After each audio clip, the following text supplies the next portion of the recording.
तरफ डॉक्यूमेंट्री और दूसरी तरफ छापा, किस रूप में देखते हैं? क्या दोनों का तारतम्य है? दोनों में कहीं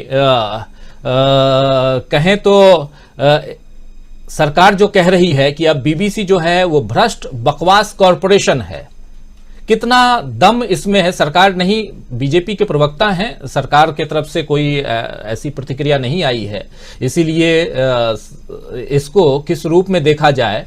और ये क्या सचमुच भ्रष्ट बकवास कॉरपोरेशन है जिसने एक डॉक्यूमेंट्री बनाने के बाद हिंदुस्तान की सरकार को और खासकर मोदी जी को बदनाम करने की कोशिश की? और क्या इसकी प्रतिक्रिया में ये सब कुछ हुआ है? किस रूप में आप देखते हैं, चूंकि आप ऑलरेडी एक्स बीबीसी हैं, और क्या कुछ चलता है अंदर खाने में, और क्या रिलेशन के स्तर पर भी, और उसके अलावा क्या जो आईटी का रेड है ये क्या मायने रखता है?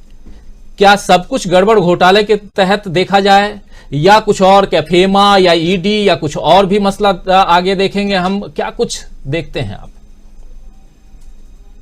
मेरे ख्याल से शुरू यहां से करना चाहिए कि सरकार को लगता है कि अगर कुछ कहीं कोई गड़बड़ कर रहा है या नियम उसने पालन नहीं किए हैं या कुछ तोड़ा है, तो उसके लिए उसको कार्रवाई करने का उसको अधिकार है और उसको वो करना चाहिए। यहां तक तो कोई दिक्कत नहीं है। पर अगर एक कॉरपोरेशन है या कोई कंपनी, हालांकि बीबीसी एक टिपिकल मुनाफा कमाने वाली कंपनी या एक संस्थान उस तरह से नहीं है, तो उसमें आप उसके दफ्तर में जाके अगर आप वहां के जर्नलिस्टों के मोबाइल ले लेते हैं, उनके कंप्यूटर बंद करा देते हैं, उनका ऑफिस सील कर देते हैं, तो ये जाहिर तौर पे एक सामान्य सर्वेक्षण तो बिल्कुल भी नहीं, जिसको सरकार आजकल शायद छापे को सर्वे कह के जो है उसको एक तरह से मुलम्मा चढ़ाने की कोशिश की जाती है। तो वो तो नहीं है वो, और वो लगता है कि एक तरह की छटपटाहट, तिलमिलाहट से निकली हुई एक कार्रवाई है जो कि सरकार बीबीसी को साथ कर रही है। दूसरी बात यह है कि बीबीसी में भी बीबीसी एक बहुत बड़ा संस्थान है जिसमें, जैसे जो डॉक्यूमेंट्री जो बनी थी वो खासतौर पे ब्रिटिश ऑडियंस के लिए बनी थी, वो भारत के लिए थी भी नहीं, और ना ही वो भारत में उसको प्रसारित कर रहे थे। अगर ये तिल मिलाते छटपटाते नहीं तो शायद यहाँ इंडिया में भारत पुलिस को पता भी नहीं चलता, और लोगों ने फिर उसको चुरा चुरा के देखा, हम सब ने उसको, और उसमें ऐसी कोई बात नहीं थी जो कि हमको मोटे तौर पे पता नहीं थी, और वो सब कुछ पहले देखा समझा सुना जा चुका था, और उसमें मुझे पता नहीं किस बात को लेकर वो इतना बुरा माना गया, लेकर इसको लेकर परेशान क्यों हो गए। उसमें ऐसा कोई उसमें रहस्योद्घाटन भी नहीं था, सिवाय छोटे मोटे जो ब्रिटिश उसमें था कि हमने कोई जांच करवाई थी और हमें ये लगा था कि नरेंद्र मोदी इसमें शामिल थे, या उसमें कहीं उन्होंने कोताही बरती अपनी जिम्मेदारी निभाने में। तो डॉक्यूमेंट्री तो ये थी जो कि डोमेस्टिक ऑडियंस के लिए थी, ब्रिटिश डोमेस्टिक ऑडियंस के लिए, और ये जिसपे छापा मारा जा रहा है और जिन लोगों पे कार्रवाई की जा रही है वो बीबीसी के भाषा में काम करने वाले लोग हैं, जो बीबीसी के जो यहाँ अंग्रेजी में जो टीम है, और डोमेस्टिक, तो उसमें वो सबको एक ही उसमें शामिल कर दे रहे हैं, जो कि मेरे ख्याल से गलत है। दूसरा कि अगर छापा मारना है और कुछ कार्रवाई करनी तो उसके लिए बाकायदा बड़े कॉर्पोरेशन में डेजिग्नेटेड लोग होते हैं, चाहे वो फाइनेंस के लोग हैं या, तो उनके साथ आप कर सकते थे। पूरे दफ्तर में आके इस तरह से करना तो ये लगभग एक तरह का जो है वो ये वैसा ही है जैसे कि एक तरह का कैओस क्रिएट करना, एक तरह का आतंक क्रिएट करना। और तीसरी बात ये है कि ये एक बड़े पैटर्न का हिस्सा है जो कि हम सब देख रहे हैं, जो कि एक वैकल्पिक, जो लोग भी पत्रकारिता को मीडिया इंडस्ट्री या इस हीट और नॉइज से बचाने की कोशिश कर रहे हैं, उनके साथ सरकार लगातार इस तरह का बर्ताव कर रही है। वो चाहे लॉन्ड्री वाले लोग हों या वायर वाले लोग हैं या बाकी और भी कई सारे मीडिया संस्थान हैं। दैनिक भास्कर पे भी ये इस तरह की कार्रवाई हुई, और तो वो हम लगातार देख रहे हैं कि सरकार का एक तरह का रिस्पॉन्स है, और वो इनटॉलरेंस का रिस्पॉन्स है। वो एक रिस्पॉन्स है जहां पे जो डेमोक्रेटिक वैल्यूज का रिस्पॉन्स नहीं, वो एक वैसा रिस्पॉन्स है जहां पे एक तरह की तानाशाही जैसा माहौल दिखता है। और उसका नतीजा हम देख पाते हैं कि प्रेस फ्रीडम में और बाकी जगह भारत की जो इज्जत और रेटिंग दोनों जो है वो गर्त में जा रही हैं। दूसरी तरफ फिर हम एक फंक्शनल डेमोक्रेसी और प्रेस फ्रीडम और फ्रीडम ऑफ एक्सप्रेशन की बात भी कर रहे होते हैं। तो हमारे साथ अब हम इन बहुत सारे अंतर्विरोधों के बीच में हर नया दिन निकालते हैं और जिसमें एक नए तरह का एक शगुफा छूटता है। मुझे नहीं लगता कि इसका कोई बहुत अधिक सीरियस प्ले आउट होने वाला है, क्योंकि सोच समझ के किया हुआ मुझे लगता नहीं है। ये एक तरह का नी जर्क रिएक्शन सरकार का, जैसे कि बीबीसी डॉक्यूमेंट्री का जो पहला हिस्सा था, सरकार ने अपनी इमरजेंसी पावर्स का इस्तेमाल करते हुए उसको बैन किया और दूसरी डॉक्यूमेंट्री के बारे में वो बैन करना भूल गए। उसके बारे में उन्होंने कोई कुछ कहा ही नहीं। हालांकि अगर 2002 के बारे में सबको पता था, और शायद मतलब जो लोग उस समय थे, मतलब हम सब लोग उस समय थे, पर 2014 के बाद का जो मोदी काल है वो उसमें शायद जो ज्यादा डैमेजिंग होना चाहिए था मेरे ख्याल से, उसको लेकर जांच पड़ताल होनी चाहिए। पर तब तक शायद वो समझ चुके थे कि इस तरह की कार्रवाई करने का, दमन की कार्रवाई करने का कोई बहुत अधिक उनको नतीजा या नहीं मिलने वाला। जी बिल्कुल। और आगे भी चर्चा इस पे हम जारी रखेंगे। और प्रशांत टंडन जी, आपके पास आना चाहता हूं। हालांकि आलोचना काफी हो रही है, क्या ये क्रिया की प्रतिक्रिया है और ये समझने की कोशिश, और उसमें भी बीबीसी के ऊपर छापेमारी, या कहें तो आईटी रेड, न कहें तो आईटी सर्वे, उनकी भाषा में ही कहें तो इसका क्या असर भारत ही नहीं, भारत के बाहर मैं खासकर जानना चाहता हूं आपसे कि क्या असर पड़ते हुए दिखाई दे सकता है या आप देख रहे हैं। और दूसरी बात इसमें कि अडानी साहब को लेकर के अलग अलग जगहों पे डेमोन्स्ट्रेशन, ऑस्ट्रेलिया में भयंकर डेमोन्स्ट्रेशन की तस्वीरें वहां से आई हैं, और अडानी के नाम पर सरकार घिरी हुई है। सदन में जो कुछ हुआ हम लोगों ने देखा, राहुल गांधी और उनके अलावा विपक्ष जो है वो हमलावर रहा, जेपीसी की मांग कर रहे हैं। लेकिन जैसे ही सदन की कार्यवाही समाप्त होती है, स्थगित होती है अगले सत्र के लिए, मतलब 13 मार्च तक अभी स्थगन है खासकर राज्यसभा का, और वैसे में क्या कुछ हम देख रहे हैं कि आने वाले समय में एक तरफ बीबीसी, दूसरी तरफ अडानी है, ये दोनों जो है एक ट्रेन के दो पटरी के रूप में चल रहे हैं। और यहां पर कई सारे सवालों के साथ जिसका जवाब चाहती है जनता तक पहुंचे ना पहुंचे, लेकिन विपक्ष तो घेरे हुए है ही। यहां सरकार घिरी हुई दिखाई दे रही है क्या, सवाल एक। दूसरा, बीबीसी पर कार्रवाई, इसको किस रूप में देखते हैं आप? देखिए, निधि जी से मैं सहमत हूं कि ये पैनिक रिएक्शन है, हताशा में लिया गया कदम है, और इसकी पूरी दुनिया में, जब हम आप बात कर रहे हैं तो एडिटर्स गिल्ड ऑफ इंडिया आपने बता दिया, प्रेस क्लब ऑफ इंडिया ने भी इसकी आलोचना की है, और पूरी दुनिया में इसकी आलोचना होगी। राजीव जी, पैनिक रिएक्शन इसलिए क्योंकि बीबीसी ने जो नरेंद्र मोदी की इमेज गढ़ी अपनी डॉक्यूमेंट्रीज में, तो उनको कोई बहुत लोकतंत्र के प्रति आस्थावान व्यक्ति नहीं बताया।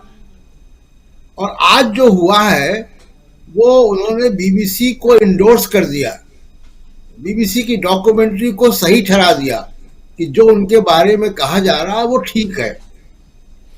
अब बीबीसी एक कॉरपोरेशन है, नॉन प्रॉफिट कॉरपोरेशन है, उसकी पार्लियामेंट अप्रूवल से उसकी फंडिंग आती है विदेश मंत्रालय से। भारत में बीबीसी, निधि ज्यादा बताएंगे, दो संगठनों के जरिए काम करता है, बीबीसी वर्ल्ड वाइड और बीबीसी वर्ल्ड। और अब उनके बीच में, या बीबीसी की दूसरी सब्सिडरीज है, चाहे वो उर्दू सर्विस है, चाहे वो हिंदी से अंग्रेजी सर्विस है, उनके बीच कंटेंट का आदान प्रदान होता है। उसकी कोई प्राइसिंग पॉलिसी होगी, उस प्राइसिंग पॉलिसी को लेकर आपने सर्वे किया, ऐसा सब बाहर अभी जितना मीडिया में आया वो। अब इस प्राइसिंग पॉलिसी में क्या बीबीसी में काम करने वाले पत्रकारों को थोड़ी ना मालूम होगा कि आप उनका मोबाइल फोन जब्त कर रहे हो, उनके लैपटॉप आप जब्त कर रहे हो, उनके लैपटॉप के पासवर्ड ले रहे हो। तो ये नी-जर्क रिएक्शन है, पहली बात। दूसरा कि जो भ्रष्ट कॉरपोरेशन बता रहे हैं, कांग्रेस के साथ साठगांठ का बता रहे हैं, तो साठगांठ तो मुझे इनकम टैक्स और बीजेपी में दिखाई दे रही है कि जो बीजेपी भाषा बोल रही है वही इनकम टैक्स डिपार्टमेंट कर रहा है, या जो इनकम टैक्स डिपार्टमेंट कर रहा है उसको बीजेपी इंडोर्स कर रही है। राजीव जी, फर्ज कीजिए, मैं केवल तुलना कर रहा हूं, फर्ज कीजिए कि यहाँ पे आज बीजेपी नहीं होती और कांग्रेस होती, तो कांग्रेस के प्रवक्ता कहते कि इनकम टैक्स अपना काम कर रहा है और हम प्रेस की आजादी के लिए बड़े प्रतिबद्ध हैं, और बीबीसी बड़ा रिस्पेक्टेड ऑर्गेनाइजेशन है क्योंकि उनको शासन करना आता है, उनको मालूम है कि कैसे रिएक्ट किया जाए। दूसरी बात कि बीबीसी वहां की सरकार की भी नहीं सुनता, वो पैसे जरूर उनको पार्लियामेंट अप्रूवल से आते हैं लेकिन उनकी सरकार की भी नहीं सुनता है। और बीबीसी की क्रेडिबिलिटी बनी कैसे भारत में, जिसको कह रहे हैं कि कांग्रेस का एजेंडा, कांग्रेस के समय में इमरजेंसी लगी थी और इमरजेंसी में बीबीसी में बैन लग गया था।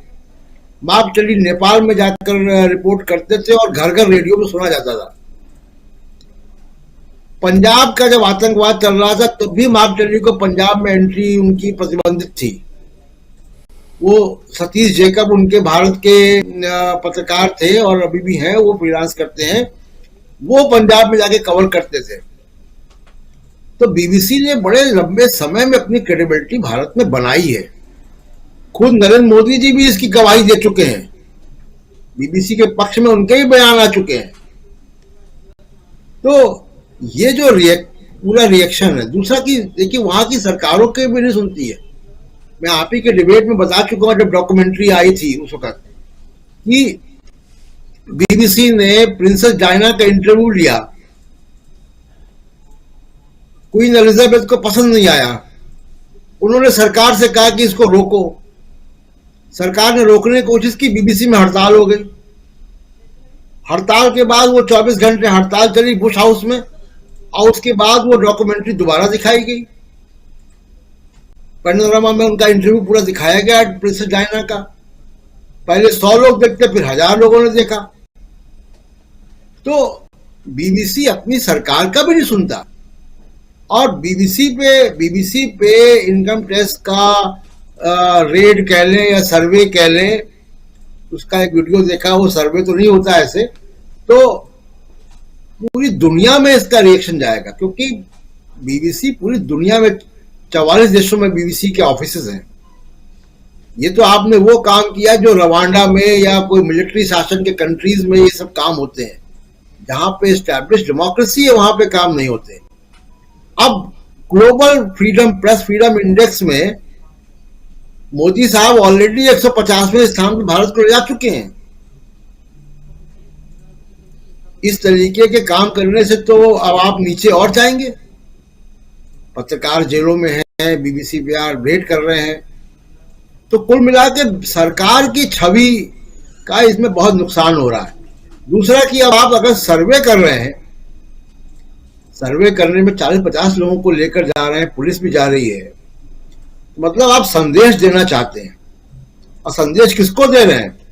आप देखिए कि जिसको नोएडा चैनल कहा जाता है या गोदी मीडिया कहा जाता है, वो तो आपके कब्जे में है। वो अडानी का ए नहीं छाप रहे, बल्कि उल्टा काम कर रहे हैं। कौन छाप रहा है? इकोनॉमिस्ट छाप रहा है, ब्लूमबर्ग मैगजीन छाप रही है, कवर स्टोरी कर रहे जिसमें अडानी की नाक कटी हुई दिखा रहे हो। तो जाहिर सी बात है कि ये फॉरेन मीडिया है, उसको आप धमकाना चाहते हैं कि तुम अडानी के खिलाफ बोलोगे, तुम हमारे खिलाफ लिखोगे, तुम डॉक्यूमेंट्री बनाओगे तो तुम्हारे यहाँ पुलिस भेजेंगे और इनकम टैक्स क्रिएट भेजेंगे, करेंगे, ये सब करेंगे। अब इसका इम्प्लीकेशन कहां होने जा रहा है? आप इस वक्त G20 देशों की सदारत कर रहे हैं। सितंबर अक्टूबर में G20 के देश यहां आएंगे, बीबीसी का क्रू भी आएगा इंग्लैंड से। आप क्या दिखाओगे मुंह कि आप बड़ा डेमोक्रेटिक कंट्री हैं? कल के न्यूयॉर्क टाइम्स और वॉशिंगटन पोस्ट में छपेगा ये, कल के गार्जियन में छपेगा ये। आप आइलैंड में नहीं रह रहे भारत में, ये ग्लोबलाइज वर्ल्ड है। आप अपने 2-4 पत्रकारों को, गोदी मीडिया को आप कह दोगे, वो जाके ट्विटर पे और सोशल मीडिया में जो मर्जी आए कहें या आज शाम को प्राइम टाइम पे जो भी करें, लेकिन आप एक ग्लोबलाइज वर्ल्ड में रह रहे हो, भारत की इज्जत डेमोक्रेटिक होने से है। तो कुल मिला के ये कि ये पैनिक रिएक्शन है और इसको बहुत बुरी तरीके से दुनिया भर में खारिज किया जाएगा। जी जी बिल्कुल। दीपक पाचपोर जी, क्या इससे, जैसे गौरव भाटिया जी अभी कह रहे थे, जो हम देख भी रहे हैं, जो प्रेस कॉन्फ्रेंस में उन्होंने जो कहा है कि बीबीसी मतलब भ्रष्ट बकवास कॉरपोरेशन और एजेंडा चला रहा है बीबीसी, तो क्या ये एक मैसेज हिंदुस्तान के जो मीडिया हाउसेज हैं उनके लिए भी है? ये एक डर कायम रखने के लिए, बरकरार रखने के लिए भी ये एक मैसेज है?